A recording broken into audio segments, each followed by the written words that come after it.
Caraca, mano! Eu fui pego totalmente de surpresa com esse novo capítulo de Chainsaw Man, porque simplesmente do nada a Yoru vai lá e beija o Denji mais uma vez. Pelo menos é isso que muitos estão dizendo. Será que foi realmente do nada? Ou será que teve alguma coisa ali que vocês acabaram não reparando? Porque eu vou contar pra vocês o porquê a Yoru beijou o Denji nesse capítulo e como eles podem escapar do mundo da velhice. E olha, tá tudo jogado na nossa cara pelas falas do próprio demônio da velhice, viu? Se você tá curioso, cola junto com o Mano Joe e bora pra mais esse vídeo, pra mais um capítulo sensacional de Chainsaw Man, cara. Nossa, essa segunda parte, ela me empolga muito e eu não canso de ficar empolgado. Vamos direto pra mais esse capítulo, vamos lá!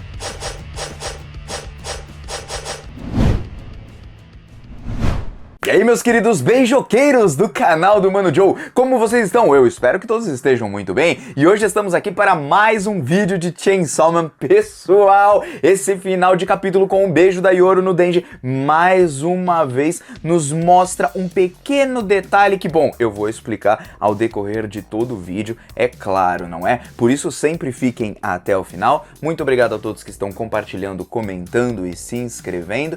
E fiquem sempre muito atentos a cada frase que é jogada ali em Chainsaw Man, porque mesmo muitas vezes sendo apenas bizarrice ou galhofas, piadas ou talvez não sejam tão piadas assim, tudo acaba te pegando e tudo acaba se conectando no final. Por isso eu já agradeço a todos que vão ficar até o final do vídeo, porque eu vou explicar o porquê a Yoru beijou o Denji. E não foi do nada, já dou essa dica pra vocês. Agora sim, vamos direto pro vídeo. Seguinte, pessoal, nosso capítulo começa com a Asa andando dentro daquele bosque, tentando encontrar uma saída, e ao não encontrar essa saída, ela tenta colocar na sua cabeça que eles vão resolver aquele problema, que está tudo certo, que está tudo bem, e o detalhe é que esse bosque não tem fim. Pelas falas do próprio editor logo no começo do capítulo, que você só pode ver no espanhol, o editor fala que aquele bosque é interminável, ele não tem fim, não tem uma saída. E aí então ela deve ter rodado por tudo quanto é canto e não encontrado nenhum lugar onde ela imagine ali que ela possa encontrar uma portinha, sei lá, alguma coisa assim, para poder fugir daquele local. Nisso, em meio ao seu desespero, como ela já passou por uma situação parecida com o demônio da eternidade, ela acha que da mesma forma vai funcionar aqui. Só que agora nós estamos falando de um demônio primordial muito mais forte do que o próprio demônio da eternidade. E nisso ela imagina, pô, esse lugar aqui é só eu pensar que é meu daqui a pouco e tal, e aí então transforma esse lugar em arma e tudo, e eu escapo daqui assim como eu fiz com o demônio da eternidade. Só que sequer os seus poderes estão funcionando lá dentro. É isso que a Yoru vai comprovar ao colocar ali o seu dedo na cabeça, soltando um bang, deixando a Asa toda preocupada, só que o poder não funcionou. E assim como mais cedo não funcionou em cima do Denji ali o seu tiro, a Yoru fala, putz grila, o poder do demônio das armas não está funcionando. Vamos ver se o meu poder normal de transformar as coisas que me pertencem em armas, se eu consigo transformar em alguma coisa. E aí ela pega um galho, não funciona, fica revoltada, quebra ali o galho, porque sequer os seus poderes demoníacos funcionam também naquele lugar. E aí então que ela pega, vai ali pra uma árvore, coloca a cabeça e fala, puta que merda, mano, deu ruim aqui pra mim, não consigo usar meus poderes, como que eu vou escapar daqui, não sei como eu vou escapar daqui. A Asa fica desesperada e pensa assim, não é possível, a gente não tem mesmo como escapar daqui, eu vou ficar aqui pra sempre nessa bodega? E aí a Yoru admite que os seus poderes não são nada comparados com o demônio da velhice, deixando a Asa mais uma vez mega preocupada, imaginando, nós vamos ficar aqui pra sempre. E nisso ela lá revoltada acaba dando um soco ali na árvore, quando a gente escuta ali um gritinho tipo, ai, putz, essa doeu. E aí nós vemos uma cara simplesmente ali na árvore, um bagulho muito bizarro que deixa a Asa com medo, ela assume o corpo novamente, aí sai correndo igual uma desesperada e tudo, e acaba tropeçando ali no Denji. Essa parte é muito engraçada, mas ao mesmo tempo esses seres ou humanos que ficaram durante 1000 anos ali naquele bosque e praticamente se uniram ali às árvores, me faz pensar como se as árvores pudessem ser talvez um espelho humano das próprias pessoas no final das contas. Não da pessoa em si, mas dos próprios humanos, que do pó viemos, para o pó voltaremos. Assim também parece se conectar com o que aquele carinha doido do mimimi vai falar aqui nesse capítulo. Como dá para escapar nesse lugar, embora a gente não pode confiar exatamente em tudo que ele fala, mas ao mesmo tempo a gente também tem que levar isso em consideração. Porque logo depois da Asa tropeçar no Denji, aquele antigo caçador de demônios começa a conversar com ela perguntando: opa, você viu os humanos que se transformaram em árvores? Então, se você ficar aqui por 1000 anos, você pode se transformar em uma árvore igual a essas pessoas, e quando a árvore apodrecer e virar parte do solo e sua mente e corpo se tornarem um só com a natureza, você poderá retornar ao seu corpo no mundo real. E depois que ele falou isso, cara, eu fiquei pensando, por que corpo e mente unidos com a natureza para depois você voltar para o seu corpo normal? Seria apenas para a pessoa passar um tempo amadurecendo? E o Fujimoto está falando sobre amadurecimento, já que o próprio demônio da velhice disse que esperava que o Chainsaw Man e o demônio da guerra evoluíssem, crescessem, para aí poder conversar com ele. Será que eles precisariam de mais sabedoria, conhecimento, amadurecimento para poder não só lutar contra ele, mas também conversar com ele, digamos assim? Lembrando que a velhice ou envelhecimento, mesmo que deixe a pessoa, conforme o tempo vai passando, mais velha, suscetível a doenças e tudo, também pode ser encarada como algo de sabedoria, conhecimento, experiência, coisas que adolescentes normalmente, a gente acha que a gente é o mais inteligente do mundo, né? Nessa época, nessa idade, só que os mais velhos têm muito mais experiências e tem muito também a agregar pra gente. Então será que o demônio da velhice está querendo dizer alguma coisa desse tipo pra eles e falando pra eles amadurecerem como seres humanos? Ou será que tem algo a mais aí falando sobre o próprio casamento? Não o casamento em si, mas o relacionamento entre Asa e Denji. Assim como um casal, quando se casa, se torna em uma pessoa só, e isso, é claro, é um ensinamento bíblico e tudo mais. Se você não acredita nisso, tudo bem, mas se o Fujimoto estiver utilizando esses conceitos para trabalhar aqui a parte do casal do Denji com a Asa, visto que ela pode, quem sabe, considerar ele como seu namorado e mais pra frente utilizar o próprio Chainsaw Man como arma, se tornando em uma coisa só, já que ela também conseguiu fazer isso com seus 2 filhos, nós podemos estar falando aqui sobre o próprio relacionamento dos dois. Uma vez que os dois se tornam um só, eles ficam muito mais fortes, e apenas essa parte aí de corpo e alma se misturando com a natureza, se tornando em uma coisa só para depois voltar para o seu corpo no mundo real, pode nos dar aí a dica que essa é a saída. Não que eles devem virar árvores, mas sim amadurecer. Talvez as pessoas foram ali ficando louquinhas ali dentro daquele mundo da velhice, mas se os dois talvez trabalharem em conjunto, talvez ali concretizarem algum ato assim de sexo e tal, né? Por que eu digo isso, gente? Porque, bom, quando a gente fala de sexo em si, né? Eu vou tentar evitar aqui a palavra para não dar merda aqui no vídeo. É como se o casal se tornasse uma pessoa só e eles se conectassem, né? É como se fossem 2 pessoas ali que estão fazendo isso daqui. As minhas 2 mãos estão conectadas, mesmo que elas possam ser separadas na hora ali do beijo ou então da relação sexual mesmo, nós temos um significado de união, e isso carrega muito termos bíblicos, e a gente sabe que o Fujimoto gosta de trabalhar algumas coisas bíblicas dentro de Chainsaw Man. Conceitos, não é exatamente a ideia que tem na Bíblia, mas sim conceitos que tem ali. Por isso eu entendi dessa forma, e talvez aquelas pessoas, por serem talvez muito egoístas, acabaram apenas se tornando árvores ali e vão ficar lá eternamente. Bom, de todo jeito, a Yoro começa a olhar pro Denji, que tá dormindo ainda, e começa a ficar nervosa, porque tudo é culpa dele. E aí então ela começa a culpar ele, falando: é tudo culpa sua, seu idiota, e papapá, dá um soco na cara do Denji, coitado, porque ela ficou desesperada e caiu na armadilha do demônio da velhice. E se não fosse o Denji, ou então o Chainsaw Man, talvez se aproximando um pouquinho mais do demônio da velhice, nada disso teria acontecido. Só que essas reações da Yoro me parecem mais de uma criança birrenta mais uma vez. Assim como em capítulos passados, quando ela estava ali nos pensamentos da Asa, quando elas estavam dormindo, acho que foi um pouquinho antes da Yuko acabar aparecendo, eu não lembro exatamente quando foi, eu sei que eu mostrei em algum vídeo aqui, nós mostramos ali que o demônio da guerra, ele tem um chiliques como se fosse de uma criança, entende? Tipo, ou então um adolescente birrento, tipo, eu quero isso, é culpa sua e tal, procurando alguém a quem culpar, até porque ele, na verdade, é o culpado de tudo. E ela entende isso, mas quer botar a culpa em alguém e vai botar a culpa no Denji porque ele tá dormindo, tá lá sossegado, vamos dizer assim, enquanto ela tá desesperada. Quando a gente tá desesperado, a gente tem a tendência de querer que as outras pessoas também se desesperem. Assim, quando a gente tá bravo, normalmente a gente quer que a pessoa também se irrite com a gente, sabe? A gente se sente ali meio que identificado e a gente começa uma briga porque a gente tá puxando uma briga de fato.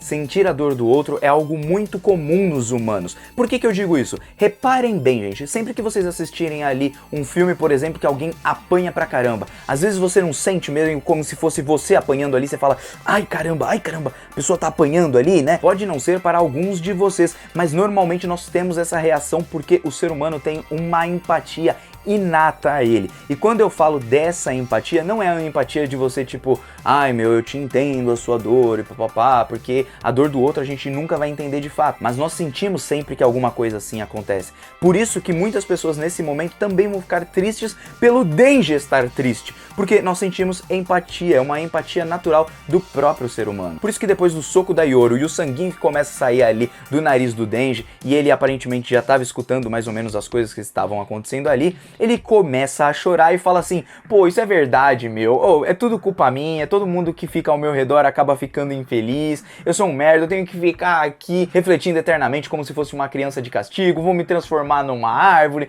é isso aí, eu tenho que ficar sozinho mesmo, é tudo culpa minha, se eu não fosse um tarado, se eu não fosse um idiota, um cabeça oca, nada disso teria acontecido. Então, o Denji, ele começa a sentir que todas as coisas de ruim que estão acontecendo com ele são por conta do seu egoísmo, digamos assim, de querer ser o Chainsaw Man, de ter se transformado, porque se ele não tivesse se transformado, quem sabe a Nayuta ainda estaria viva. Então ele sente como se tudo fosse culpa dele, como se tudo que acontece fosse exclusivamente por ele ser daquele jeito, e aquela é a punição dele, e por isso ele ali tá sofrendo, e essa parte me dói no coração, porque ele começa a pedir desculpa por algo que não necessariamente é só culpa dele. Nós temos numa relação humana culpa de ambas as pessoas, pode ser a culpa do outro que junta com a sua culpa e tal.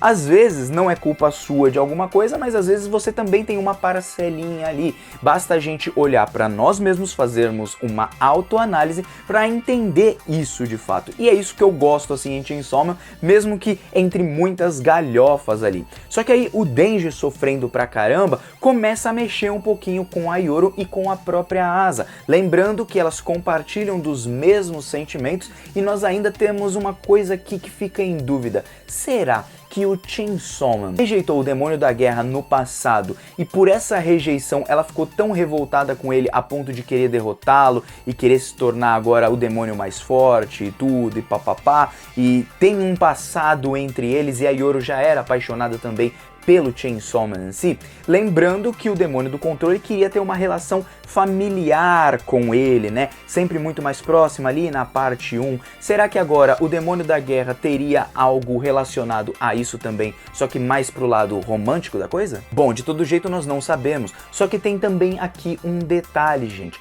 O Denji tá falando a todo momento que todos que estão ao seu redor acabam ficando infelizes. Só que tem uma pessoa que tá curtindo bastante, que tá ficando feliz com o Denji, que tá criando não só um amor ali, mas também criando uma relação com ele e querendo até mesmo o proteger. Estamos falando de Mitaka Asa. Ela é uma pessoa que não está exatamente infeliz por estar ao redor do Denji, e isso pode fazer uma grande mudança nos próximos capítulos. Quem sabe eles conversando, amadurecendo, e a Asa falando pro Denji, olha, você disse que todo mundo que fica ao seu redor acaba infeliz, que acaba dando tudo errado, só que assim, você acabou me deixando feliz, você acabou mudando o meu mundo, você acabou me ajudando a sair da depressão onde eu estava. Então eu não estou infeliz com você, na verdade eu estou feliz. E ali seria um pouco de quebra de orgulho da própria Asa para falar os seus sentimentos pelo Denji. Não só talvez que goste dele de fato, mas que também ela amadurecesse como pessoa, que ela pudesse desabafar e se abrir com ele. E eu vejo muito que a Asa, ela não tá infeliz com o Denji. Ela fica ali com vergonha, ela fica ali meio afastada, o Denji talvez não entenda esse ponto, só que se ela explicar de uma forma muito clara, ele vai entender ali. Pô, ela gosta de mim, ela tá feliz comigo, ela queria sair comigo, ela queria estar comigo andando ao lado dela, lembrando que a Asa tava toda feliz quando eles estavam andando ali na moto e tal. Então, sim, carrega muito desses sentimentos, e o Denji triste deixa também a Asa triste. Eles não querem ver o Denji ali desse jeito. Por isso que a Yoru, olhando pra ele, fala: cala a boca, para de chorar, senão eu vou te bater, hein? Mas é aquele tipo: para de chorar, senão eu vou te bater, tá?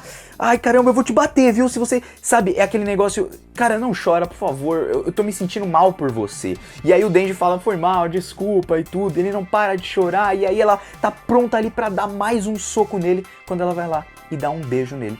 E esse beijo traz um significado ali que pra muitos aí, de novo, com aquele papinho de não, o Denji não pediu beijo. Gente, parece que vocês nunca viram um romance. Vocês nunca viram um shoujo, vocês nunca viram um beijo roubado, quando as pessoas têm química entre elas. Isso acontece em novela, isso acontece em tudo quanto é canto. O Denji não tava pedindo. Ele não tava pedindo, mas ele aceita aquilo que ele tá recebendo porque ele gosta da Asa, velho. Porque ele gosta dela, ele já falou isso em capítulos passados, ele já falou que não só gostou do beijo, mas que também ele gosta dela. E ele sentiu até mesmo que ela era a namorada dele. Vocês se lembram em vários capítulos passados. Ele gosta dela e aquele beijo tem um significado pra ele porque foi o único beijo bom que ele teve durante esse tempo todo. Ninguém arrancou a língua dele, ele teve o prazer carnal, mas ele também teve o prazer sentimental. E eu acho que esse beijo é muito mais uma relação de afeto e até instinto da própria Asa junto com a Yoru, porque elas carregam o mesmo sentimento, só que a Yoru é o ponto de virada. A Yoru é tipo aquele diabinho que fica aqui do seu lado falando: faz isso, faz isso, faz isso, seja impulsivo, faz isso e tal, tal, tal. E ela age muito no instinto para tentar ali mostrar não só afeto para com o Denji, mas tentando até acalmar ele, não querendo vê-lo chorar. Então, claramente, essa é a explicação. É o afeto ali da Asa e da Yoru, que está sendo influenciada ali pelos sentimentos da Asa, mas aos poucos também a Yoru talvez esteja também gostando ali do Denji. Só que, como eu disse, é tipo um diabinho que fica aqui do seu lado. O que eu quero dizer com isso é, no meio do desespero, acende a chama do instinto. E isso está escrito pelas falas do próprio editor de Chainsaw Man, vocês podem ver lá no espanhol. O que isso quer dizer, gente? É um instinto de tipo, eu quero cuidar dessa pessoa, eu não quero ver ela chorando, eu não quero ver ela mal. A cara da Yoru, tipo, é a cara da mistura da própria Asa junto com a Yoru querendo... Cara, para de chorar, eu não quero ver você mal, eu quero te ajudar de alguma maneira. Os sentimentos de ódio que ela tem do Chainsaw Man, alguma coisa assim, estão muito mais próximos dos sentimentos de amor do que a gente está pensando. É uma linha tênue entre os dois pra gente analisar se é ódio de verdade ou se é amor ou se é apenas uma birrinha ali que eles têm. Então ali tá a explicação do porquê ela beijou o Denji tentando acalmar ele. No meio do desespero ela acaba agindo mais no instinto. É aquela vontade assim que você bate, você fala, mano, eu quero fazer muito isso, e você acaba fazendo, por exemplo. Parece que é um diabinho que falou pra você fazer e tudo, e você foi muito impulsivo. Já se fosse a Asa, talvez ela ficaria receosa. O que ele vai pensar? Será que ele não vai gostar mais de mim? Será que ele vai me achar uma louca? A gente tem aquela crença ou então aquele pensamento limitante para não tomar uma atitude em alguma situação. E aí eu vou dar um exemplo para vocês bem claro, gente. Para vocês que são da nova geração, talvez vocês não entendam, mas, cara, quando rola um sentimento, não tem problema você tentar beijar a pessoa nem nada do tipo. E ali rola realmente um sentimento e ela quer mostrar afeto com ele. Eu acho que no próximo capítulo poderia ter, eu acho que não vai ter, mas poderia ter uma conversa da Asa, talvez mostrando mais os seus sentimentos, falando pro Denji o que ela sente, papapá. Só que aqui eu vou contar uma história pra vocês. Teve uma vez que eu gostava de uma garota lá no meu inglês, né? O nome dela era Bianca. E aí então, eu gostava dela e tal, fui conversando com ela, gente, eu fui meio que paquerando ela e tudo. Só que aí chegou num dia, a gente tava voltando sozinho e tal, e aí eu cheguei lá, a gente ia se despedir e tudo, e eu já tinha falado que eu gostava dela e tal. Ela não tinha me dado exatamente uma certeza, é como se ela estivesse fazendo um joguinho ali comigo. E aí eu cheguei e falei pra ela assim, nossa, eu posso te beijar? Olha só que pergunta, né? Aí vocês pensam, pô, Joe, você fez certo, você tem que perguntar antes. Não, gente. Sabe o que essa menina me falou? Ela falou assim, ó, da próxima vez você não pergunta, você já faz. E aí ela foi embora, não me deu a oportunidade de fazer mais nada naquele dia e tal. E eu fiquei pensativo, eu falei, cara, tem coisas que quando você tá sentindo ali que pode ser o momento, se a pessoa aceitar, se a pessoa negar, ela vai te empurrar, ela vai fazer alguma coisa, ela vai impedir. É claro que você não vai chegar assim, vai puxar ela de uma vez, mas sempre em romances e até mesmo na vida real, existe a pessoa roubar ali um beijo ou então mostrar aquele interesse e pum, né? E aí a pessoa sente, opa, deu aquele estalinho na pessoa. Cara, isso acontece, é a coisa mais natural do mundo. E aí eu aprendi que, cara, quando você sentir que é o momento, você tenta, você sente. Se a pessoa negar, pronto, você já vai perceber. A pessoa vai ir pra trás ou a pessoa vai tentar impedir de alguma forma. O Denji, em nenhum momento, ele tenta impedir. E aí vocês podem dizer, não, mas é porque ele é um tarado, mas é porque ele é um não sei o que, papapá. Não, é porque ele realmente gosta. Se fosse, sei lá, um cara tentando beijar o Denji, provavelmente ele iria empurrar e falar assim, sai fora, maluco, tá doido, maluco? Por quê? Porque ele não quer. Agora, se ele quer, se ele tá com vontade ali, se a pessoa beijou e roubou um beijo assim, não tem problema nenhum e claramente ali é uma relação de afeto entre os dois, a Yoru tentando mostrar ali que ela se importa com ele, entende? É muito mais pelo sentimento da Asa, eu acho, mas que pode começar a carregar uns sentimentos da Yoru também, porque querendo ou não, ela olha ali pra boquinha do Denji e a parte mais carnal soa mais ativo nela, enquanto a parte mais sentimental que é da Asa também está ali junto. Os dois estão em sintonia, as duas querem aquilo. A Asa nunca impediu aquilo. Por quê? Porque ela sempre quis também aquilo, entende? Tá apaixonada ali pelo Denji, o Denji também gosta dela, resta saber o que vai acontecer nos próximos capítulos. A saída ali, que eu imagino, pode ser um vucu-vucu, os dois fazendo amor ali na grama mesmo, não vai ser na cama, porque não tem cama, vai ser na grama mesmo,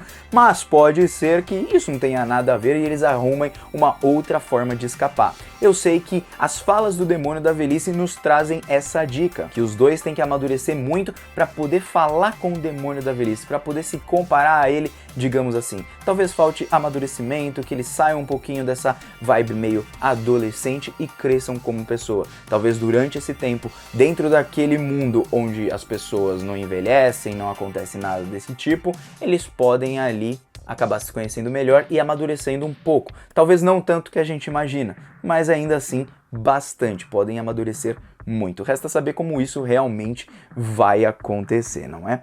Uma outra teoria que eu pensei aqui, que eu achei meio brisada, mas eu pensei nela, é os dois viverem ali como se fosse um casal dentro daquele mundo da velhice, até se tornarem de fato árvores, e aí então eles voltam pro mundo normal mais maduros. Só que isso não faria sentido, porque tiraria um pouquinho da personalidade atual deles, essa bobeira deles e tal, então acho que descarto essa ideia, mas tipo, foi uma ideia que eu pensei, tipo o Eren lá em Shingeki no Kyojin, quando ele passa um tempo ali nas memórias junto com a Mikasa e tal. E o fato da Yoru não poder utilizar seus poderes, eu imagino que é porque o Demônio da Velhice está atuando diretamente na mente da personagem, né, na mente daqueles personagens e não necessariamente no seu corpo físico, e por isso os seus poderes demoníacos ficam meio que separados disso, talvez? Bom, é só uma possibilidade, joguei um monte de ideia aqui, gostaria de saber a opinião de vocês, porque o Mano Joe aqui tá vazando. Até um próximo capítulo, porque esse eu gostei demais. E eu vou falar pra vocês, toda vez que a Yoru beija o Denji, eu gosto pra caramba. Porque pra mim é muito mais uma relação de afeto, ela realmente gosta dele. Se ela quisesse só beijar, ela poderia ter beijado outro carinha, poderia ter beijado o Katana, poderia ter beijado, sei lá, qualquer outra pessoa. Mas ela sente atração só pelo Denji. Não só atração física, mas também uma atração de sentimento, não é? Bom, esse é o meu pensamento, gostaria de saber o de vocês, porque o Mano Joe aqui tá vazando. Até um próximo vídeo, um beijo no coração, até uma próxima, fui, valeu!